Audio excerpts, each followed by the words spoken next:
Video గనుక నచ్చితే like చేయండి. ప్రోమోలోకి వెళ్తే జగదాత్రి అంటుంది ఇన్స్పెక్టర్తోని, ఇన్స్పెక్టర్ గారు మీరు నాకు 1 అవర్ టైం ఇచ్చారు, ఇంకా 50 సెకండ్స్ టైం ఉంది, మీరు తవ్వండి అని చెప్పి ఇక తవ్వే వాళ్ళని తవ్వమంటుంది. నిషిక ఫుల్ టెన్షన్ పడిపోతూ ఉంటుంది. గంట టైం ఇస్తే నేను టేబుల్ మీద నెక్లెస్ పెడతాను అని చెప్పి జగదాత్రి అన్న మాటలు నిజం చేసేస్తుందా అని కంగారు పడిపోతూ ఉంటుంది వైజయంతి కూడా. మరోపక్క అక్కడ తవ్వడం నుంచి ఇక నెక్లెస్ బాక్స్ బయటపడుతుందనమాట.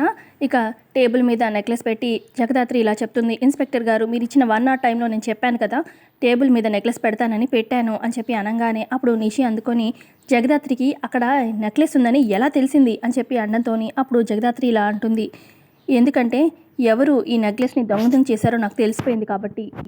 నేను ఇంట్లో ఇందాక అందరికీ ప్రసాదం పంచినప్పుడు అప్పుడు బూచన్నయ్య గోర్లకి మట్టుంది, అన్నయ్య ఎందుకు దొంగతనం చేశావు అని చెప్పి అనగానే బూచి కంగారులో నేనేం దొంగతనం చేయలేదు, జస్ట్ దాచానంతే అనగానే ఓకే దాచావు, ఎవరు చెప్తే దాచావు అని చెప్పి జగదాత్రి అనడంతోనే అందరూ టెన్షన్ పడిపోతూ ఉంటారు. వైజయంతి, కాచి, బూచి అందరూ ఇదేంటి ఇలా బుక్ అయిపోయాము అని చెప్పి